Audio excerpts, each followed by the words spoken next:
challenges with the exchequer.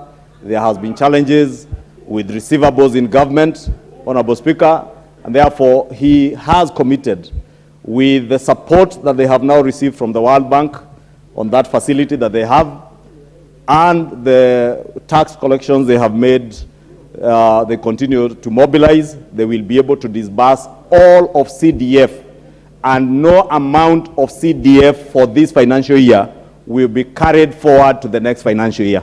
And I think, Honorable Speaker, that is very important, so that we do not have arrears. As you are aware, Honorable Speaker, the Budget and Appropriations Committee also did allocate some money towards clearance of arrears. They have also indicated that they will clear those arrears, and they do not intend to carry forward arrears from this year into the next financial year.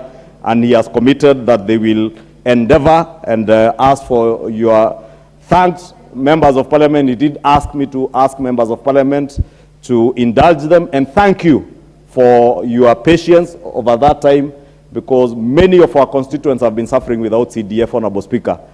I myself, I was in my constituency over the recess period, and I visited at least 3 schools which, as a result of the heavy rains, pit latrines collapsed. And the children in those schools now are using semi-permanent pit latrines because we didn't have even emergency funds.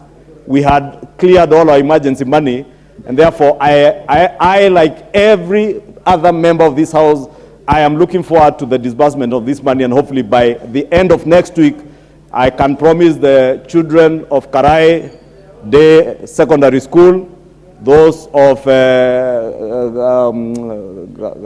Gadhiru Primary School, and one other school which I can't remember offhand, Honorable Speaker, who have requested for emergency funding for toilets and other needs, including bursary, Honorable Speaker, they should be able to assuage. But Honorable Speaker, if you allow me, let me also plead. And I don't do this on behalf of the National Treasury, I do this as a leader in this country. That is, it is so easy to say things that will excite the masses out there. But we all live in this country, and we lived in this country before this year. And we know the situation of our economy.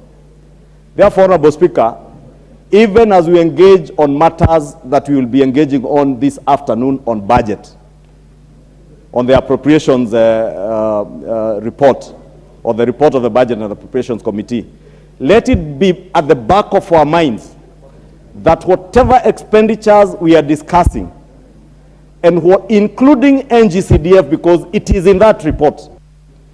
And the Honorable John Buddy, we remember back in 2018, we got to a point where we even had to take a haircut on NGCDF. It is good that at least in the last 2 years, amidst all the difficulties, we have not had to take a haircut either on NGCDF or on any other government projects, including the 900 billion shillings of roads committed to over the last 5 years.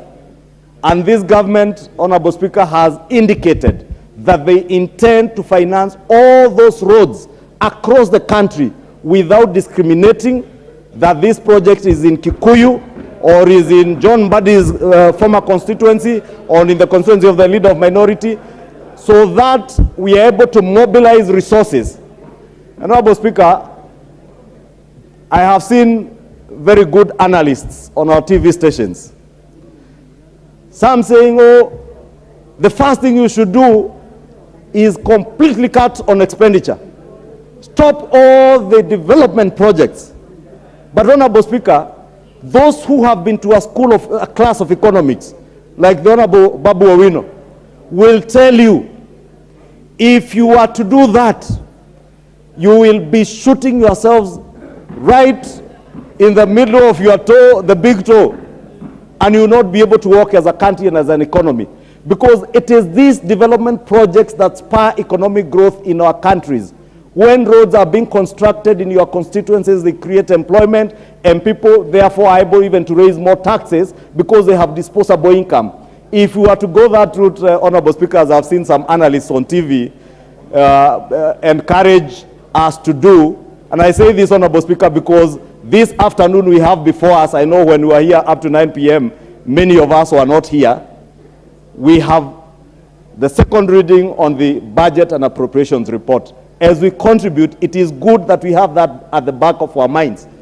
That even as analysts who seem very knowledgeable on TV, but I must say some are ignorantly knowledgeable.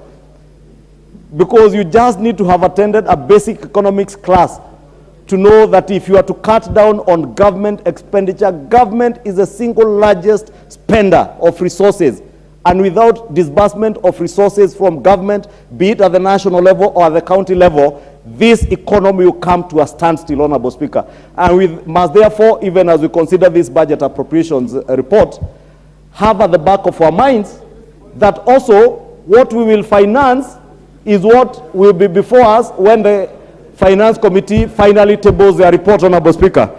And without much more, Honorable Speaker, on that matter, if you allow me to move on to the second statement, my usual Thursday statement on